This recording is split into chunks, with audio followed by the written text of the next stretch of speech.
Ліниві пельмені без тіста, але на смак як класичні. Це знахідки для тих, хто не любить гратися із тістом. Покажу простий спосіб, який реально працює. Потрібно лише дотримуватися деяких нюансів.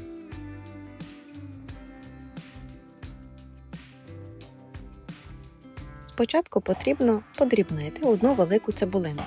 Я роблю це блендером. Можна її натерти. Далі цибулю обов'язково потрібно відтиснути від соку, інакше фарш буде рідкий. Моя цибуля виявилась не дуже соковитою. Для фаршу можна взяти свинину, яловичину або мішаний фарш.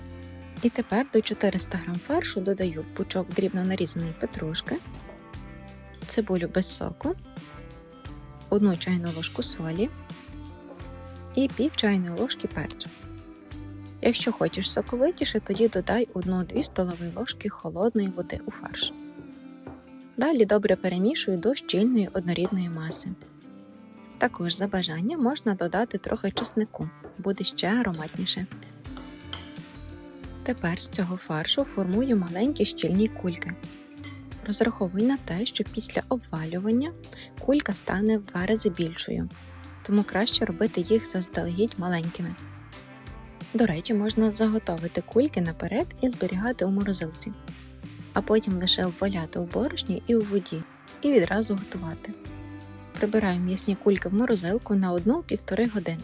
Це дуже важливо, тому що заморозка – це ключ до форми. Далі підготую посуд з водою і борошном. Вода має бути підсолена, і тоді тісто не буде прісним. Занурюю кульки по черзі. Вода, борошно,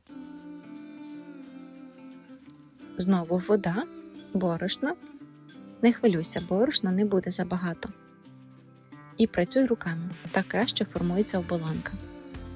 З води я виймаю ложкою, а далі знову руками. Повторюю ось так 4-5 разів, формуючи оболонку. Якщо взяти широку посудину, тоді можна формувати відразу кілька пельменів, так буде ще швидше.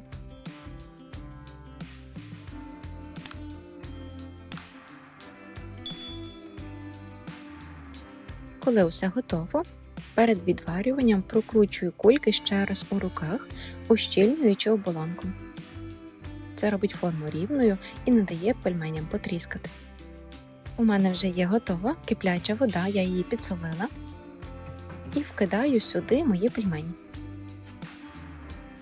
Чекаю, поки вони спливуть на поверхню, і готую ще 3 хвилини. Обережно постійно перемішую, щоб вони не прилипали.